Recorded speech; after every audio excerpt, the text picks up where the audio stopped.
Buenas tardes, les habla la licenciada Fernanda López, grado 2 de hematología de la carrera de laboratorio clínico.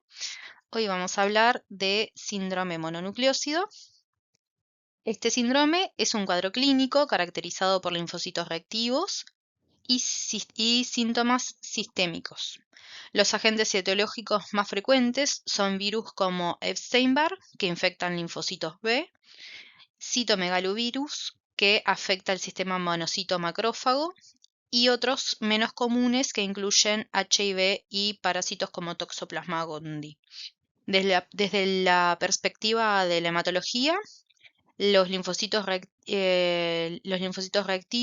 es la característica distintiva, producto de la activación del sistema inmune, especialmente los linfocitos T citotóxicos que responden frecuente a células infectadas.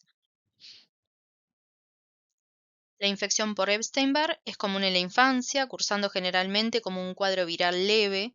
En adolescentes y adultos jóvenes de 12 a 25 años puede manifestarse como la clásica mononucleosis infecciosa. Por su parte, el citomegalovirus es más prevalente en adultos mayores. Importante en laboratorio clínico es reconocer las características congénitas por citomegalovirus asociadas a hallazgos graves como microencefalia y hepatosplenomegalia, que puede ser detectada mediante pruebas serológicas y PCR. Bueno, el Epstein-Barr es un virus de ADN. En el laboratorio clínico es crucial conocer que este virus infecta especialmente linfocitos B de memoria, generando una respuesta inmune que activa linfocitos T citotóxicos, lo que explica los linfocitos reactivos que se observan. El virus se transmite por contacto directo, principalmente a través de la saliva. Bueno, las manifestaciones clínicas del síndrome mononucleósico, causado clásicamente por el virus de Epstein-Barr, se deben a la respuesta inmune del huésped frente a la proliferación de linfocitos B infectados y la activación de linfocitos T citotóxicos. Aunque es una enfermedad autolimitada, en la mayoría de los casos puede tener presentaciones variables según la edad, el estado inmunológico y otras condiciones. Dentro de las manifestaciones clínicas se puede presentar una tríada clásica más frecuente en adolescentes y adultos jóvenes, que cursa con fiebre de bajo a moderado grado, que puede ser de 7 a 14 días, como cualquier proceso viral autolimitado. Em, Faringoamigdalitis, o sea, dolor faríngeo intenso, exudado blanco o grisáceo y hiperemia faríngea. Puede haber adenopatías cervicales simétricas. Las adenopatías son inflamaciones en los ganglios cervicales que, si decimos que son simétricas, se van a generar de los dos lados de la cadena ganglionar del cuello, que son blandas a la palpación, que son móviles, o sea que podemos mover ese ganglio, que se dan especialmente en la cadena cervical posterior, o sea, en la parte de atrás del cuello. Y los síntomas generales constitucionales pueden ser astenia y adinamia, intensas o moderadas, que son la fatiga muscular y el dolor, la limitación del movimiento, mialgia y astralgia, o sea, dolor en las articulaciones, cefalea, malestar general. Después puede tener manifestaciones hematológicas, eh, como pueden ser linfocitosis absoluta, o sea, mayor del 70% de linfocitos en el hemograma, trombocitopenia leve, anemia hemolítica autoinmune, que es rara, pero puede estar descrita, que es mediada por autoanticuerpos, CUMS positivo, hemofagocitosis en casos graves, síndrome hemofagocítico, esplenomegalia, que puede ser palpable en el reborde costal, Después puede cursar también con hepatomegalgia, menos frecuente. Puede generar una hepatitis leve, que esto se cuantificaría con elevación de transaminasas, fosfatasa alcalina y bilirrubina, y hasta podría tener un leve grado de ictericia. Manifestaciones cutáneas como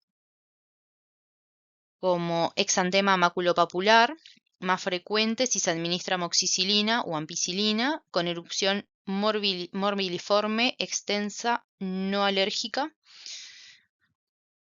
Prurito ocasional, y podría tener manifestaciones neurológicas, que eso es lo más raro en realidad. Meningitis aséptica, encefalitis, parálisis de nervios craneales, especialmente el séptimo par, ataxia cerebelosa y síndrome de Guillain-Barré. Puede tener también manifestaciones respiratorias y orofaringeas, obstrucción de la vía aérea superior por hipertrofia amigdalina, rinorrea leve y tos seca. Bueno, en este esquema vemos que las células epiteliales faríngeas son el primer sitio de infección. Aquí el Epstein-Barr se replica activamente, fase lítica, y el resultado es la liberación de nuevos briones y viremia. Después, los linfocitos B participan como célula diana del Epstein-Barr. El virus entra uniéndose al receptor CD21 y puede seguir tres desenlaces. La fase lítica, que es en la que hay replicación activa y lisis celular. La fase latente, que el virus permanece en estado de reposo dentro del linfocito B de memoria y expresa genes como EBNA1, LMP1 y LMP2, que pueden dar alteraciones del ciclo celular o promover la supervivencia y proliferación de estas células, y el resultado es la latencia viral persistente, posible reactivación del virus. Y la tercera posibilidad es la transformación inmortalizante, parece un título de novela, pero bueno, se llama así, que es la expresión de genes virales latentes que inducen proliferación de las células B. Si no se controla esta proliferación, hay riesgo de linfomas, por ejemplo el de Burkitt, Hodgkin, etc. Porque se empieza a generar una proliferación descontrolada de los linfocitos P dentro del ganglio y bueno, estos pueden llegar a generar este tipo de linfomas.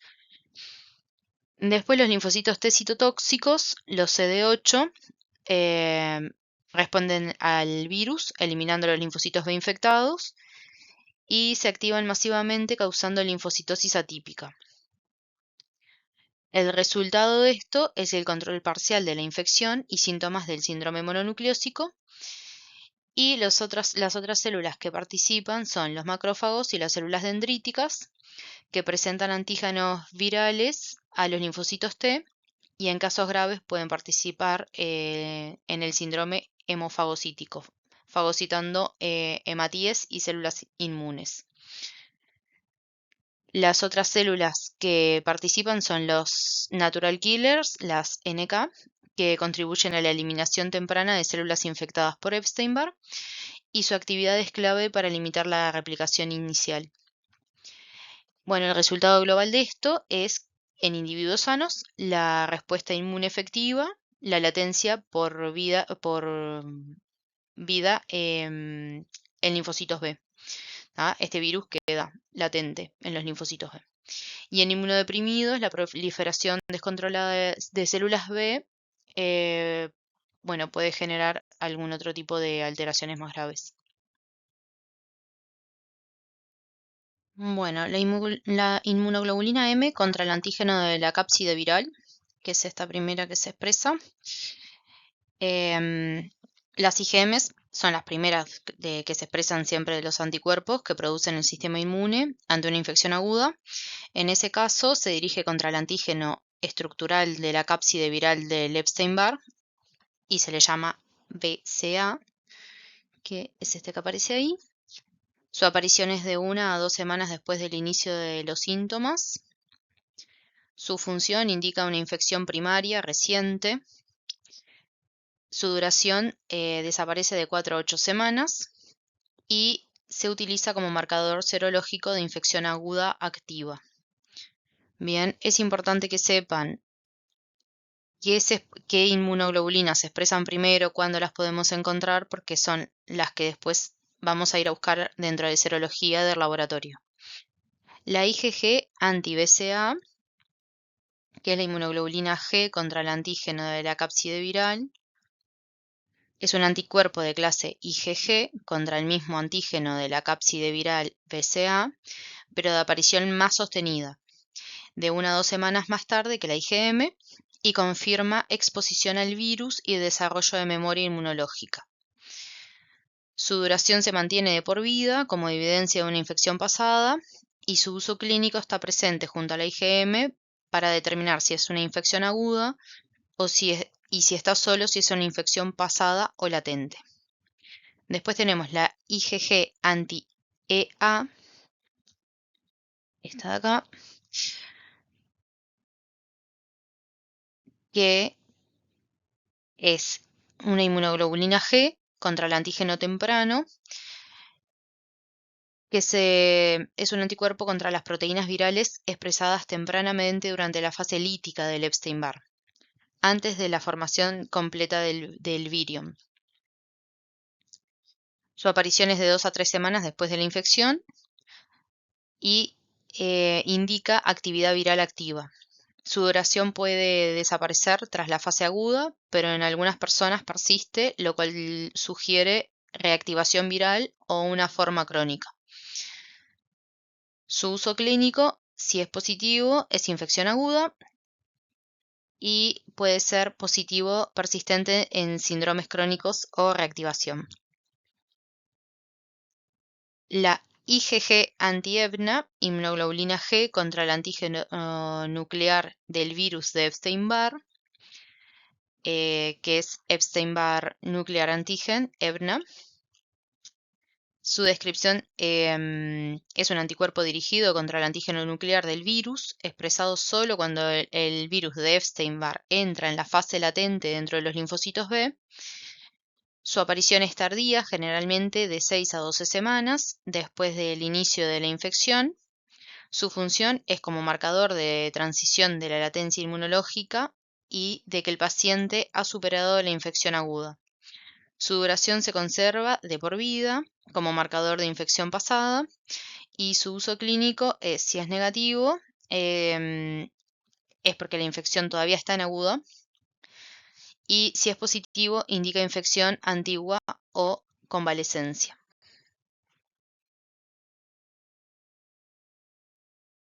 Dentro del diagnóstico de laboratorio vamos a encontrar en el hemograma completo linfocitosis con linfocitos atípicos. En el frotis de sangre periférica vamos a poder confirmar la morfología de estos linfocitos atípicos y las pruebas serológicas que pueden ser monospot test, que es test heterófilo, que son test inmunocromatográficos, que dan positivos el 85% de las veces en adolescentes y adultos con estas manifestaciones. O puede ser serología de Epstein-Barr, que era lo que estábamos hablando en la diapositiva anterior, a las cuales se puede pedir anticuerpos. IgM, IgG, EBNA. Lo otro que se podría pedir, que es muy útil, es una PCR para cuantificar la carga viral, especialmente en inmunodeprimidos o sospecha de neoplasia asociada a Epstein-Barr. Dentro de las complicaciones que pueden darse por esta enfermedad, por mononucleosis por citomegalovirus, pueden ser complicaciones que incluyen anemia hemolítica, trombocitopenia o síndrome de Guillain-Barré. especialmente relevante en pacientes post-trasplante, donde la reactivación del citomegalovirus puede ser grave. Y en el laboratorio clínico juega un rol clave mediante la PCR cuantitativa para el monitoreo en estos pacientes. Bueno, existe asociación con neoplasias eh, posteriores a la expresión de estos virus, en especial del Epstein-Barr, y se han vinculado causalmente con varios tipos de neoplasias linfoides, lo cual es de alta relevancia en hematología. Por ejemplo, el linfoma de Burkitt, el linfoma de Hodgkin, que es de tipo celularidad mixta y tipo rico en linfocitos. También se ha asociado con linfomas T y NK, natural killer, de tipo nasal. Linfoproliferaciones post-trasplante, especialmente en pacientes inmunosuprimidos. Y carcinoma nasofaringio, no hematológico, pero Epstein-Barr relacionado. Bueno, dentro de la mononucleosis por citomegalovirus, el citomegalovirus es un herpesvirus humano, es de la clase de herpesvirus humano y puede causar un síndrome mononucleósico en adultos inmunocompetentes. Aproximadamente el 10% de los casos de mononucleosis infecciosa son atribuibles al citomegalovirus, siendo el resto mayoritariamente por el virus de Epstein-Barr.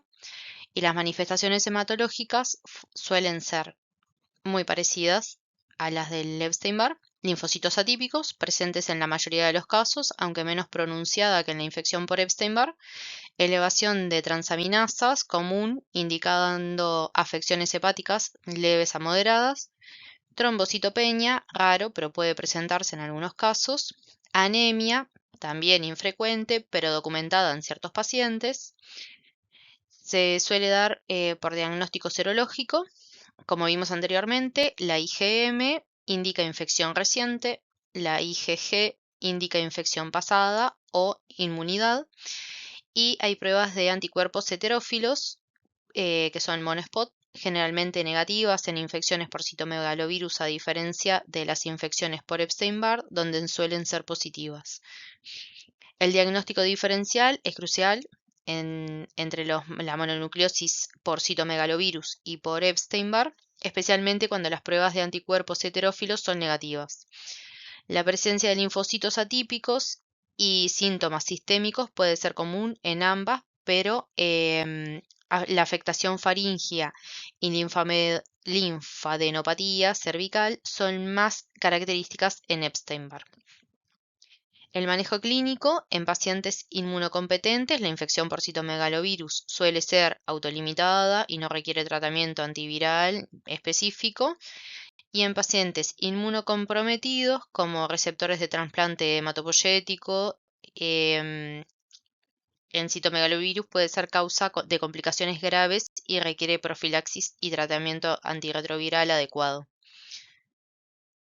Bueno, después en pacientes inmunocompetentes, la mononucleosis clásica por citomegalovirus suele generar un síndrome mononucleósico prolongado, fiebre, fatiga, linfocitos atípicos que pueden durar semanas, hepatitis leve, como ya habíamos dicho, elevación de las transaminasas, ALT y AST, rara vez ictericia, anemia hemolítica, autoinmune, poco frecuente, como habíamos dicho, trombocitopenia leve y transitoria, y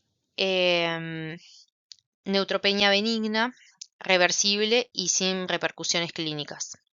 A nivel neurológico, muy rara vez, pero puede presentar meningitis aséptica, síndrome de Guillain-Barré, encefalitis leve autolimitada, y en pacientes inmunosuprimidos, que pueden ser por trasplantes, como habíamos dicho en la diapositiva anterior, pero también podrían ser VIH, SIDA o algún cáncer, las infecciones sistémicas suelen ser un poco más graves. Pueden cursar con neumonitis grave y potencialmente mortal, colitis o esofagitis por citomegalovirus, que generan ulceraciones con sangrado y dolor abdominal, Rinitis por citomegalovirus en pacientes con VIH-Sida avanzado puede causar ceguera. Hepatitis fulminante, encefalitis por citomegalovirus y miocarditis y pericarditis, raras pero graves. Y en recién nacidos, que la infección puede ser congénita, puede generar microencefalia, calcificaciones periventriculares, sordera neurosensorial, retraso en el desarrollo psicomotor y hepatoesplenomegalia y trombocitopenia congénita. Manchas purpúricas tipo petequias. ¿Sí? Bueno, importante para la hematología, bueno, poder diferenciar estos síndromes y tener en cuenta las características en frotis periférico. Y bueno, cualquier consulta queda a las órdenes. Y esto es todo. Muchas gracias.